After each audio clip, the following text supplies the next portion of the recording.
Então sejam todos bem-vindos, um grande abraço a quem estiver aqui conosco no Pautalk, também no Facebook.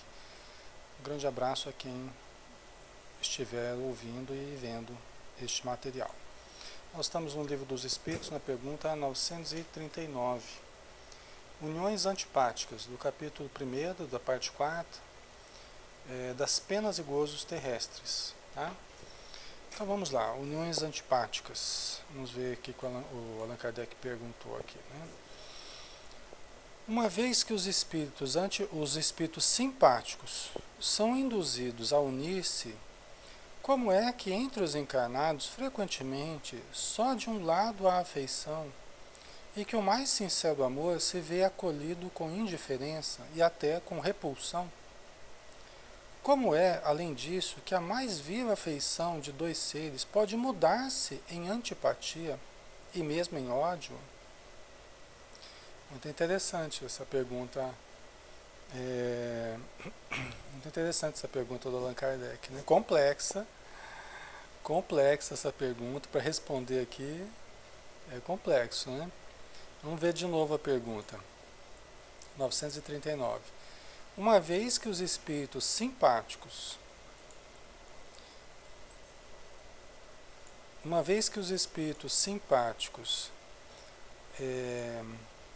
são induzidos a unir-se, né? Quer dizer, os espíritos simpáticos, eles têm uma tendência a se aproximar, a se unirem, né?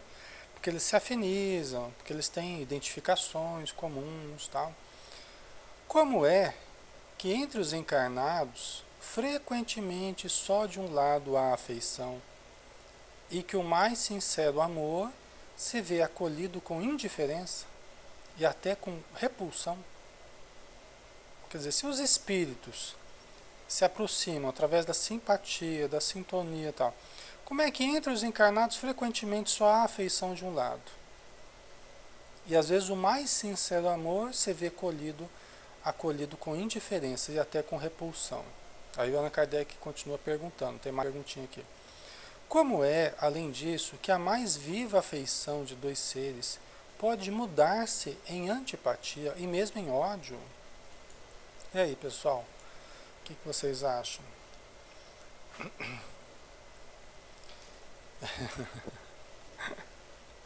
Não é? Ué, não acontece? As pessoas, às vezes, até se casarem, aquela paixão toda, aquele carinho todo, de repente começa a mudar a coisa. Ai, não pensei que você fosse assim, pensei que você fosse que nem eu, você não é como eu, você é diferente, e aí já não amo mais, e daqui a pouco, além de não amar mais, ainda já começa a ter aversão do parceiro, da parceira, não é, pessoal? Isso acontece. Allan Kardec está abordando aqui essa situação, né? Como é que de um lado, de repente na união, começa a ver só a afeição de um lado, por exemplo, e do outro já não tem mais aquela afeição? É complexo isso, né, pessoal? Porque na verdade entra muita coisa aí, né? É uma pergunta relativamente simples, mas para responder tem muitas nuances diferentes. Passa pelo entendimento do que é o amor de verdade, né, Silvia? Às vezes é o amor entre aspas, né? É paixão, desejo de posse, né? É aquela empolgação, todo aquele encantamento, mas que não é exatamente amor, pelo menos por enquanto, né? Então, às vezes o que a gente achava que era amor, afeição, era uma atração. Gente, mas o passado nos atrai também. A gente reconhece uma determinada pessoa aqui no presente, a gente parece que eu já te conheço, né? E aí a gente acha que isso já é atração, isso já é amor, porque a gente meio que reconhece, gente, mas a gente reconhece pessoas de vários tipos, a gente reconhece pessoas que a gente realmente teve afeição e a gente reconhece também pessoas que a gente teve dificuldade, né? Então a gente começa a tomar isso como algo especial. Eu nunca te vi, sempre te amei e tal, aquela história, né? Amor à primeira vista, aquela história toda. e até às vezes se apaixona mesmo, até porque nós temos vínculos complexos do passado, nós temos vínculos de amor e ódio do passado. É interessante, né, pessoal? Mas aquela mesma pessoa, talvez, que nós amamos ou que nós nos apaixonamos no passado, às vezes aquela pessoa já foi no passado um motivo de ódio para nós. E o contrário também, nós também já fomos, né, motivos de amor e ódio para as pessoas no passado. E às vezes até no presente, dependendo, né, dos vínculos afetivos aí, né? A Florzinha, o Brian Weiss fala nisso nas regressões, não é verdade? A Maria, na verdade, é uma conquista, né, Lê, que fazemos ao longo do tempo. A vida nos coloca diante de tudo que é necessário para viver bem. E até os compromissos, né? Então a gente vem meio que programado mesmo para uma certa época encontrar determinada pessoa. Existe todo aquele envolvimento, aquela ajuda espiritual, aquele desejo de melhora. E às vezes são duas pessoas que precisam estar juntas, mas a princípio não podem conhecer muito bem uma a outra, porque se conhecer muito bem já nem casa, né? Já nem se aproxima.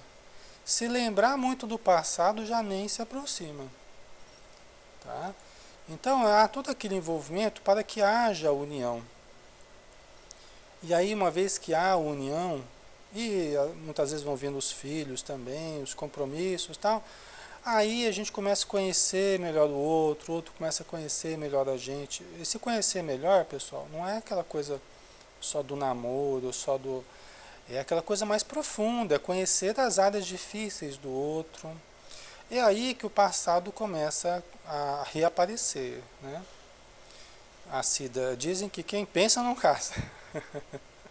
Eu acredito, eu acho que se pensar muito, se for analisar muito, vai ficando mais difícil, cada vez vai ficando mais difícil, né? Você vai ficando mais esperto, mas é, às vezes a gente pressente, né? Às vezes a gente pressente os desafios que a gente vai enfrentar, né? Então tem pessoas que demoram a casar até, tem medo de se relacionar porque pressente os desafios que vai ter que enfrentar. Então meio que vai fugindo dos desafios, né? Mas à medida que a gente vai conhecendo o outro, vai entrando em contato com as dificuldades do outro, daí não era aquilo que a gente pensava, é uma coisa diferente do que a gente pensava. Muitas pessoas começam a falar assim, eu não amo mais, eu amava, eu achei que amava, agora eu não amo. Mas aí que começa o amor de verdade. Aí que começa o amor de verdade. Porque aí não é mais aquilo que eu estava encantado, apaixonado, agora é aquilo que eu tenho que aprender a compreender, ajudar o outro, ter paciência, né? Dedicação, mesmo às vezes não tendo vontade, você tem que se mover no sentido de ajudar, né? Aí começa o amor de verdade. Mas vamos ver aqui a resposta dos espíritos, né? E aí a gente vai comentando um pouquinho mais. A resposta: não compreendes então que isso constitui uma punição, se bem que passageira? Olha, não compreendes então que isso constitui uma punição, se bem que passageira? Depois, quantos não são os que acreditam amar perdidamente, porque apenas julgam pelas aparências, e que, obrigados a viver com as pessoas amadas, não tardam a reconhecer que só experimentaram um encantamento material. Olha, estão vendo, pessoal? Né? Então, às vezes, vamos pegar o começo aqui, às vezes é uma espécie de punição.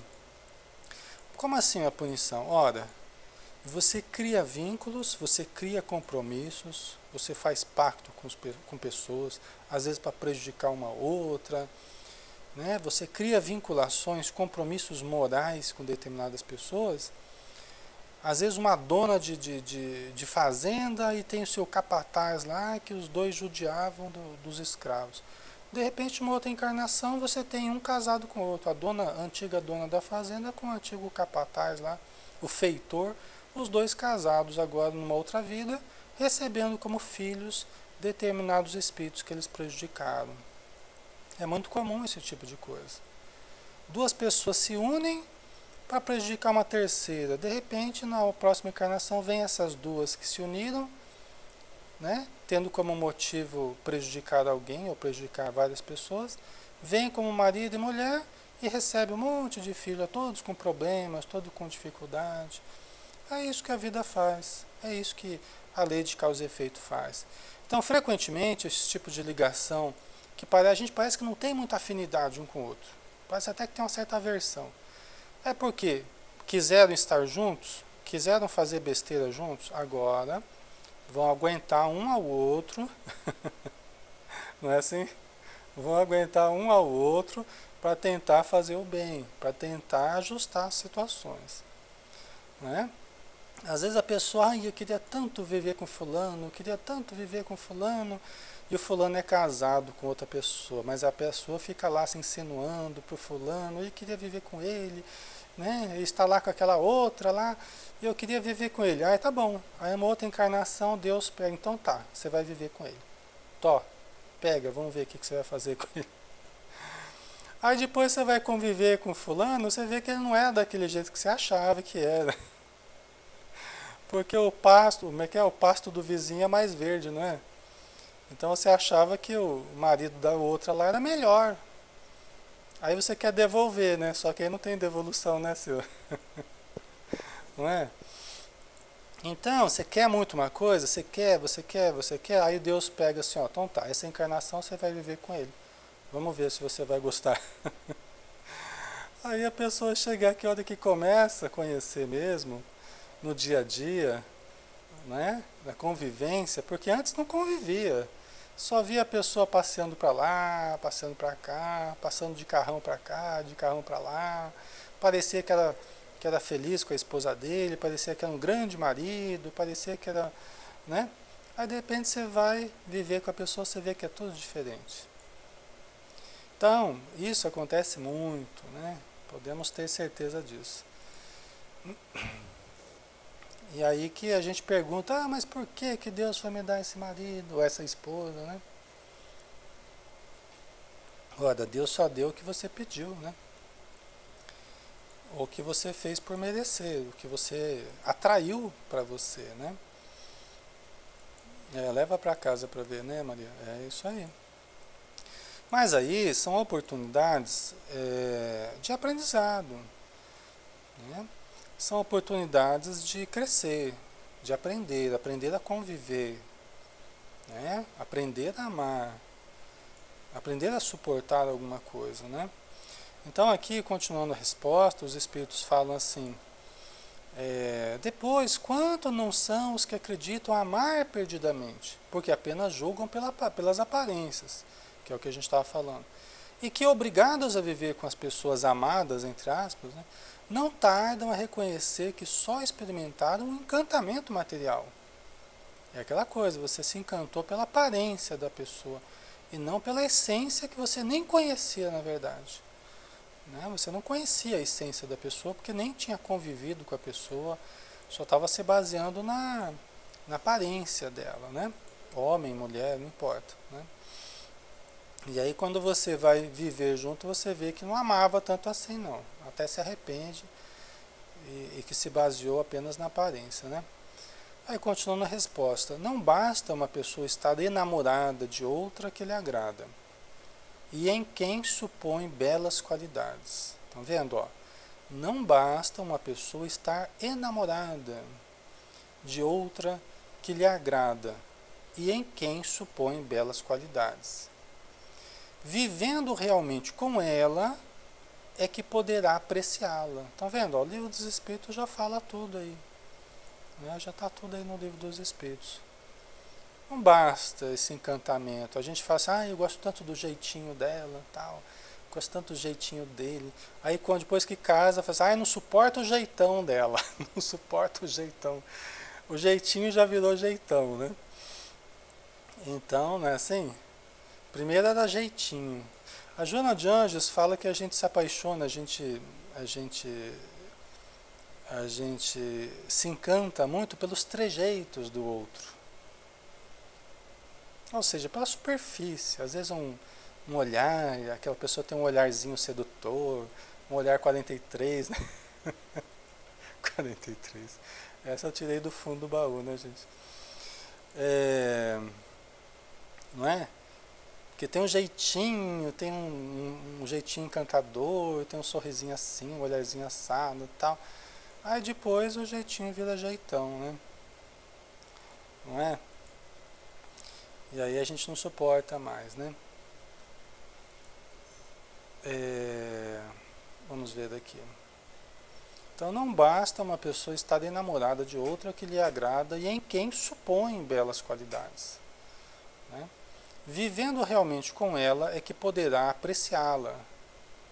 Tanto assim que em muitas uniões, que a princípio parecem destinadas a nunca ser simpáticas, acabam os que as constituíram depois de se haverem estudado bem e de bem se conhecerem por votar-se recíproca, duradouro e eterno amor, porque assente na estima.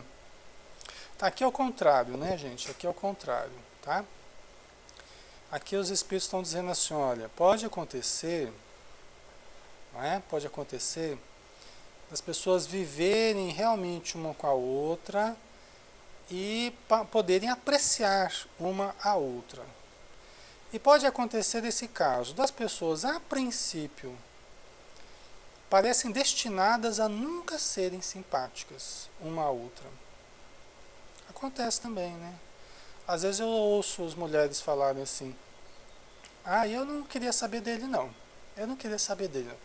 Mas aí ele, né, ele foi insistindo, insistindo. Eu nem gostava, não achava bonito. Não... Às vezes as mulheres falam, eu não gostava, não achava bonito. Mas ele foi insistindo, insistindo. Aí a gente acabou começando a namorar e tal. Aí foi conhecendo ele, aí foi vendo as qualidades e tal. E às vezes, pessoal, o que os espíritos estão falando aqui? Com a convivência, tem certos casos que depois, quanto mais as pessoas vão se conhecendo, mais elas começam a admirar o outro, né? Mais começam a ver as qualidades, a ter carinho, respeito, amor, né? Pelo outro. Pode acontecer. Quer dizer, começou mal, mas acabou bem, né? Tem muitas que começam bem e acabam mal, né? Então aí são as peculiaridades de cada caso aí, né? De cada relacionamento. Mas isso porque as pessoas vão se conhecendo mais profundamente. Às vezes quando mais se conhecem, quanto mais se conhecem, mais se gostam. Pode acontecer, né? Aí continuam os espíritos. Cumpre não se esqueça de que é o espírito quem ama, e não o corpo. De sorte que, dissipada a ilusão material, o espírito vê a realidade. Então, do mesmo modo, a pessoa que às vezes não se sentia muito atraída pelo outro ou pela outra, né? Não se sentia muito atraído fisicamente, não achava muito bonito e tal, mas quando começa o espírito a ver e a sentir o outro espírito que está ali, começa a gostar, né? E por outro lado, quando a pessoa se baseava apenas no corpo, na forma, né, na paixão, no desejo, quando começa a conhecer o espírito do outro, o pensamento, o sentimento, aí começa a se desgostar, né? Então tem essas duas situações aí. Aí tem mais um parágrafo na resposta da 939, né? Que os espíritos falam assim: duas espécies há de afeição, a do corpo e a da alma, acontecendo com frequência tomar-se uma pela outra. Às vezes a gente está afeiçoado ao corpo, achando que tem uma grande afeição pela alma, né? Então pode acontecer essa confusão aí, né? Quando pura e simpática, a afeição da alma é duradoura. Olha, quando pura e simpática, a afeição da alma é duradoura. Não é aquele amor que acaba, né? Porque não era paixão, era afeição real da alma, né? Simpatia, de fato, né? Efêmera a do corpo, né? Quando é só o corpo que amava, né? Quando você amava apenas o corpo, aí efêmero, né? De pouca duração. Daí vem que muitas vezes os que julgavam amar-se com eterno amor passam a odiar-se, desde que a ilusão se desfaça. Tá?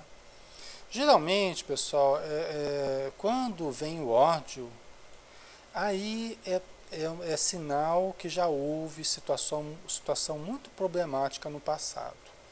Tá? Aí quando vem o ódio, quer dizer, além da pessoa não sentir mais simpatia, começa a ter aversão, até ódio pelo outro, aí é porque o problema foi maior no passado. Tá? Então ele está ressurgindo e ressurgindo de uma forma bastante explosiva aí, tá? Porque você pode não simpatizar ou não querer estar com alguém, mas também não sentir nada assim também de, né, ódio, uma coisa não precisa ser assim, né? Geralmente quando isso aparece é porque ainda é reflexo do passado, situações muito graves vividas, né? E que estão juntos como uma oportunidade de aproximação. Tá? Então vamos para a próxima, pessoal. Pergunta 940. Não constitui igualmente fonte de dissabores, tanto mais amargos quanto envenenam toda a existência, a falta de simpatia entre seres destinados a viverem juntos?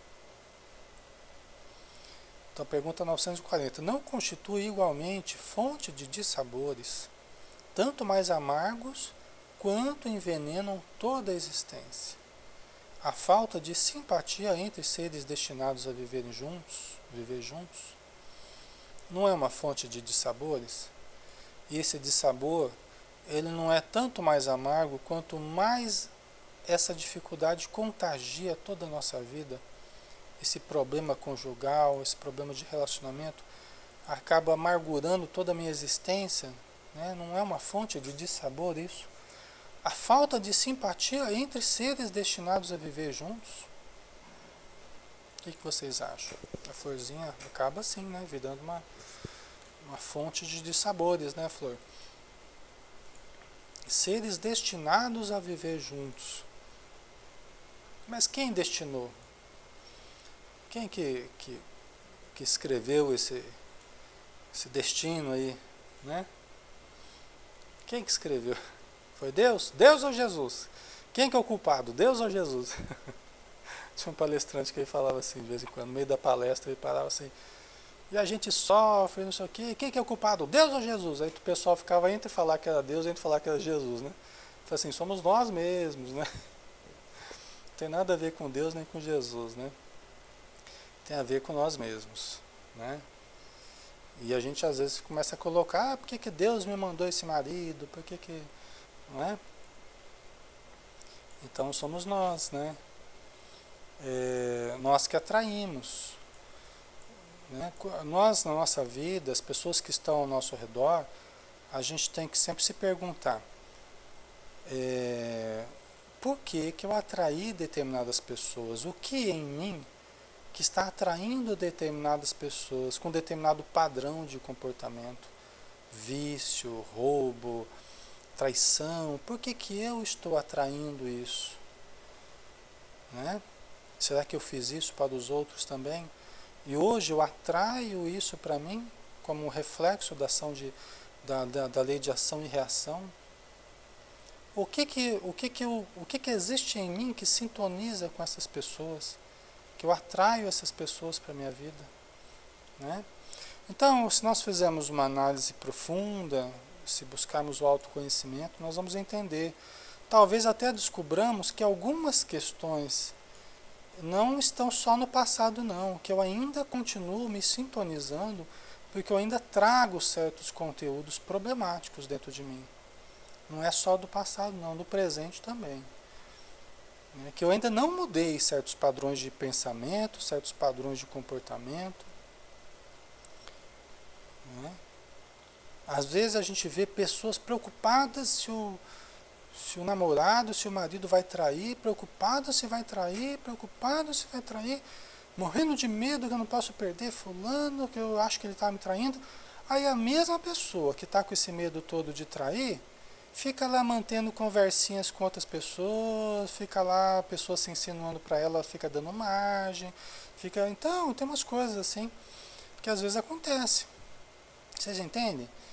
Então a pessoa, por um lado, ela mantém medo de ser traída, mas por quê? Porque no fundo ela tem vontade de trair. E fica mantendo, inclusive, um comportamento irregular nessa área. É lógico que vai sintonizar com situações de traição, porque aquilo que nós cultivamos dentro de nós, intimamente, mesmo que não conhecido pelos outros, mas intimamente na sua fantasia, né? Tem muita gente que fica cultivando fantasias, só que você acaba sintonizando com essa situação, de fato. Então você fica lá fantasiando trair com alguém e tal, você acaba sintonizando situações de traição na sua vida. Talvez até com o seu parceiro, com a sua parceira. Tá? Então, o que eu quero dizer assim, não é só questão do passado. Tem as coisas que existem ainda no presente que precisam ser regularizados. Né? Tem coisas que precisam ser regularizadas. Aquilo que a gente cultiva na nossa vida é o que a gente atrai na nossa vida. Tá? Então, são os padrões mentais, emocionais que a gente cultiva. Né? Vamos ver aqui. Pergunta 940. Não constitui igualmente fonte de dissabores, tanto mais amargos, quanto envenenam toda a existência, a falta de simpatia entre seres destinados a viverem juntos? Né? Aí a resposta: amaríssimos, com efeito. Esse amaríssimos aí, esse amaríssimos aí não é que amaríamos muito não, viu? Você pode olhar amaríssimos, né? Nós amássemos muito, não tem nada a ver com amar muito, não. Esse amaríssimos aí é muito amargo mesmo, tá? É de muito amargo, amaríssimos, né? Quer dizer, realmente de sabores muito amargos com efeito. Né? Essa, porém, é uma das infelicidades de que sois, as mais das vezes, a causa principal. Em primeiro lugar, o erro é de vossas leis, é das vossas leis. Julgas, porventura, que Deus te constrange a permanecer junto dos que te desagradam. Depois, nessas uniões, ordinariamente, buscais a satisfação do orgulho e da ambição, mais do que a ventura de uma afeição mútua. Sofreis, então, as consequências dos vossos prejuízos. Tá? Muito importante essa resposta, né? E também complexa, né? Vamos tentar analisar aqui, né? Então, amaríssimos, né? Quer dizer, de sabores muito amargos com efeito, né? Mas a pessoa não consegue se separar, ela não acha que ela deve se separar, talvez sinta a responsabilidade de ter que cuidar do outro, ter que estar com o outro. É difícil a gente de fora querer opinar na vida dos outros. É impraticável, né? Não dá. É só as pessoas implicadas que podem saber o que fazer. Se continuar, se não continuar, se mudar de parceiro, de parceira, isso não dá para a gente opinar. O próprio Emmanuel fala no livro Vida e Sexo que onde a gente acha que é caminho certo para o erro, muitas vezes é caminho para o acerto. E às vezes quando a gente acha que está tudo certo, é caminho certo para o erro. Quando a gente julga de fora a vida dos outros e faz fofoca, né? Você está tendo uma atitude leviana por falar, por julgar a atitude do outro, amorosa, afetiva, tal. Isso acontece muito na sociedade, né? Mas nós não devemos fazer isso, porque nós somente a criatura e Deus. Emmanuel fala, isso aí é uma questão só da criatura e Deus. Só dela, uma relação íntima dela com Deus, dela com a lei divina, né? Nós não temos que nos pronunciar a respeito. Até o Emmanuel fala assim, quando você tiver a tentação de falar a respeito da vida do outro, no sentido afetivo, abstenha-se de falar, abstenha-se de emitir qualquer opinião a respeito. Né? Então é um exercício para a gente também, né? Cada macaco no seu galho, né? Como diz. Então, continuando aqui a resposta, né? Essa, porém, é uma das infelicidades de que sois as mais das vezes a causa principal, ok. Né? A gente já viu que nós somos responsáveis pelo que nós fizemos no passado, o que fazemos no presente, com quem sintonizamos, né? Em primeiro lugar, o erro é das vossas leis. Por quê, gente? Porque nessa época aqui do Livro dos Espíritos, não era permitido que você se separasse do seu parceiro e se unisse com uma outra pessoa, né? Isso só mais recentemente que as sociedades foram permitir, né? Então, nessa época, não era uma coisa assim que... Era um escândalo e era um problema. A pessoa que se separava era uma coisa para a vida inteira e ia viver de forma irregular, ia sofrer o preconceito. Isso até bem pouco tempo atrás. Era muito forte na nossa sociedade e também ainda é, de certo modo, né? As pessoas separadas. E aí tem um outro porém, que é o que vocês colocaram, a questão de Deus, que os espíritos colocaram aqui também. Tá? Então, era uma questão civil, uma questão das leis também civis aqui, das uniões tal, e da separação, que era uma coisa muito difícil, problemática, e você se unir a outras pessoas era complicado também. Né? Mas também, e talvez mais importante até, era a questão da religião, a influência da religião no casamento, o casamento religioso. Talvez isso foi até mais problemático do que o casamento civil. Por quê? A Teresa de Brito, ela fala, inclusive, que foi um erro, né? Associar o Deus à questão do casamento. A bênção divina, né? Então, o casamento religioso, pretensamente, quer dizer a bênção de Deus, né? No caso, a igreja, que sempre fez os casamentos e tal. A bênção de Deus, ou dos padres, ou do Papa, né, das autoridades aqui na Terra, para aquele casamento. E o que Deus uniu, o homem não separa, aquela história toda. Gente, mas aí nós é que colocamos Deus no meio. Não precisava ter isso. Acabou virando um grande negócio, né? Há de se convir que acabou virando um grande negócio. É um dos grandes produtos aí comerciais, é o casamento. Só que tem toda uma questão religiosa, as pessoas sonham desde criança entrar na igreja, os pais choram só de pensar em entrar na igreja, a moça vestida de branco, o rapaz todo bonitão. Mas isso foi e é um grande problema ainda. Porque colocar Deus no meio de uma questão, no Evangelho até fala sobre isso, né? No Evangelho, quando fala lá, acho que do divórcio, né? Os espíritos questionam justamente isso, né? Essa questão religiosa nos casamentos. Porque uma coisa que era civil, uma coisa que é uma lei humana. E você pode estar com alguém, e se você achar que não é mais, não quiser mais viver com esse alguém, não tem ninguém que vai constranger você a continuar com quem você não acredita que deve continuar. Tá? É lógico que os espíritos falam que a gente não deve facilitar demais esse processo. Até a Teresa de Brito fala que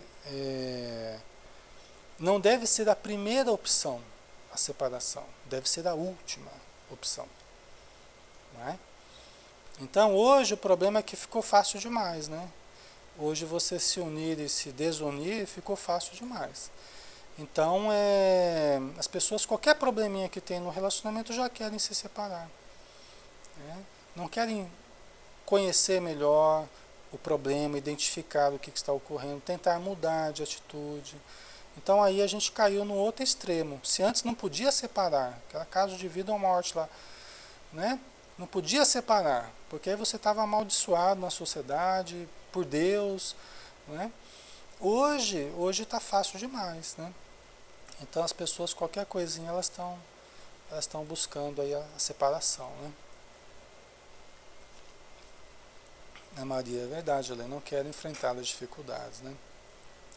Então, no fundo, né, pessoal, a gente vive ainda a influência muito forte dessa questão do casamento religioso. E aí não se trata apenas de você olhar o seu sentimento, de você olhar o seu desejo, de você olhar o que você quer de fato, se você se afiniza com o outro ou não, se quer viver com o outro ou não. Aí você fica preocupado se Deus vai te punir ou não. Né? Aí que desloca o problema para uma outra questão, que não é dentro de você. Por isso que os Espíritos estão dizendo aqui nessa resposta, ó, em primeiro lugar, o erro é das vossas leis. Julgas, porventura, que Deus te constrange a permanecer junto dos que te desagradam? Gente, Deus está onde há amor. Aqui vamos pensar, só para a gente entender melhor aqui, vamos pensar naquelas uniões assim, que um fala assim, eu te odeio, mas você vai ter que viver comigo até o fim da vida. O que virou isso, pessoal? Você acha que tem algum mérito em continuar casado nesse tipo de relacionamento? Eu te odeio, mas você vai ter que me aguentar, você vai ter que me engolir. Porque a gente casou na igreja, a gente tem que continuar, porque não é certo separar, mas fica lá um odiando o outro. Acha que Deus está aprovando esse tipo de coisa? Não é? Virou uma obsessão entre enganados, não é, pessoal? Virou uma obsessão. Na verdade é quando o obsessor está ao lado mesmo, dormindo com o inimigo, né? Não tem filme assim, né? Dormindo com o inimigo. E quer dizer, não é, o objetivo não é esse. O objetivo é a gente aprender a amar. Não adianta um que está querendo matar o outro. Melhor separar do que um matar o outro. Pelo amor de Deus. Não é? Melhor separar mesmo. Separa, vai cada um para um lado, vai procurar ser feliz, vai achar alguém com quem sintoniza. Do que um ficar pensando sobre a melhor maneira de eu matar o outro, gente. Isso é um absurdo. Não é? Então, a gente está falando isso, mas isso é realidade, tá? Isso realmente acontece, muito mais do que a gente imagina, tá? Tem muitas pessoas que vivem juntas, né, maritalmente aí, mas em termos de sentimento, em termos de afeição, passam por muitas dificuldades. Quando é possível a convivência, quando é possível a harmonia em casa, com os filhos, né, tudo bem, então o casal prefere até ir mantendo a situação, administrando a situação, tudo bem. Né? Agora, quando um começa então a querer o mal para o outro, gente, aí é complicado, né? Então a gente tem que começar a analisar com mais discernimento essa situação aí, né? A Cida colocou, minha avó dizia que tinha que levar a cruz dela até o final. Briga a vida inteira dela com meu avô, né? E, né? Não dá pra gente dizer também. Cada um sabe daquilo que é melhor para si, né, Cida? Então é o que a gente estava falando, difícil a gente falar, né, o que é melhor para os outros. Então, Miriam, agressões, vinganças, aí que fazemos mais dívidas, né? Aí é provável que tenha que renascer junto de novo, que vai ter que casar novamente, né? Na próxima vida aí, né? É mais provável que aconteça, né? Se o objetivo é a gente aprender a amar, se a gente fica aí brigando com a pessoa, é provável que tenha que voltar de novo porque não aprendeu a lição ainda, né? Então, você fala isso para as pessoas ficam doidas da vida. Mas Deus me livre nascer de novo, casar com fulano. Deus que me livre, deixa, vira essa boca para lá, bate na madeira, faz tudo o que tiver que fazer para não acontecer isso, né? Mas às vezes acontece, né?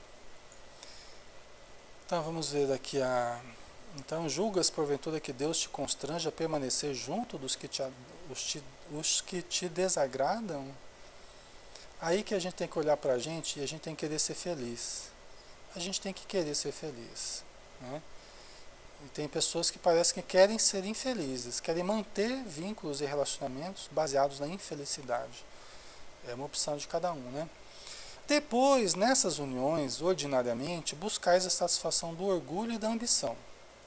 Gente, quantas pessoas não se separam para não ter que gastar com advogado, para não ter que, né?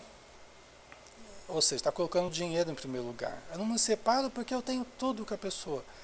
Está colocando o dinheiro em primeiro lugar, não é? Ai, porque vai ser um escândalo da sociedade, está colocando o orgulho em primeiro lugar. A aparência, o prestígio, o poder.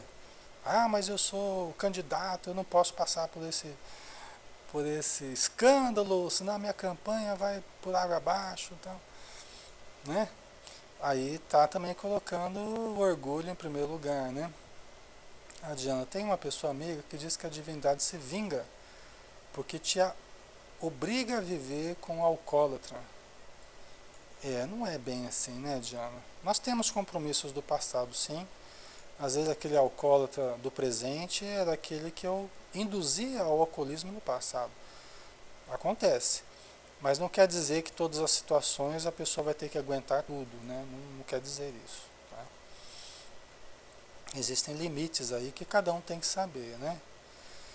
Aí tem uma subpergunta. Vamos fazer então rapidinho essa subpergunta e a gente já acaba. Já 8h56 aqui. Mas nesse caso, não há quase sempre uma vítima inocente? Mas nesse caso, não há quase sempre uma vítima inocente? Bom, vamos pensar uma vítima inocente, talvez um filho aqui. Vamos ver o que os espíritos estão querendo dizer, né? Às vezes uma vítima inocente pode ser aquele que foi rejeitado, e que a gente fica, ai, coitada da fulana, teve que passar isso por causa do marido que traiu, né? Ou então, coitado do marido, a esposa abandonou, né? Foi vítima de uma situação. Ou às vezes os filhos, né? Que a gente considera também vítimas aí de um mau relacionamento entre os pais, né? A Florzinha, inocente ninguém é. A Maria ninguém é vítima, né? Então, vamos ver aqui, né? O que os espíritos disseram. Mas nesse caso, não há quase sempre uma vítima inocente? A resposta, há. E para ela, uma dura expiação. Tá, aqui esse há, vamos entender, talvez o nosso olhar do ponto de vista presente, né, pessoal? Se a gente olhar o presente, realmente a gente vai ver uma pessoa que talvez no presente ela não fez nada para, né, para ter um marido daquele jeito, uma esposa daquele jeito, não é? Uma criança que está vivendo um problema dos pais que parece realmente uma vítima inocente. Então, desse ponto de vista do presente, tá? Do ponto de vista do passado, não. Então, e para ela é uma dura expiação. Tá? Mas a responsabilidade da sua desgraça recairá sobre os que lhe tiverem sido causadores. Tá? Então aqui, ok, as crianças, por exemplo, se as crianças se desviarem por causa dessa infelicidade que eles estão passando, nessa provação aqui na Terra que elas estão passando, se elas se desviarem por causa da leviandade do pai e da mãe, de ambos, a responsabilidade vai recair sobre aqueles que tiverem sido causadores dessa desgraça. Tá? Se começa a entrar na droga, os pais serão responsabilizados, juntamente com ela, né? Com a criança, com o jovem, né? Mas os pais terem uma grande responsabilidade. Se a luz da verdade já lhe houver penetrado a alma, em sua fé no futuro, lhe dar consolação. Né? Quer dizer, se essa pessoa que pode ser a esposa ou o marido, que, entre aspas, vítima nessa vida, se ela já estiver com um pouco de fé, né, no futuro, onde ela possa aurir consolação, então aí ela vai ficar melhor, né? Ela vai se sentir melhor, mais fortalecida. Mesmo os filhos são pessoas boas e estão recebendo apoio da igreja, apoio na escola e ficam bem, né? Se tiver uma boa estrutura, né, tiverem fé, confiança, eles acabam ficando bem, né?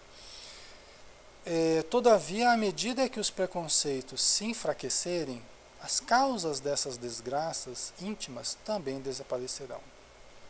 Né? Na medida que as leis vão mudando, que as pessoas vão escolhendo a felicidade ao invés da infelicidade, vão criando menos efeitos negativos para o futuro, menos reações negativas para o futuro. Então a tendência é ir melhorando a sociedade nesse sentido, né?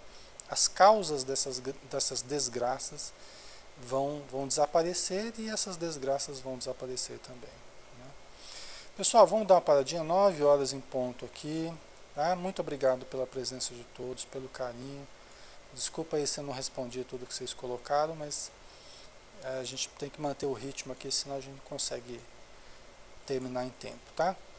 Mas um grande abraço, fiquem com Deus. Até quinta-feira, né, quando a gente fará o estudo do Evangelho de Mateus, tá? Muito obrigado, um abração.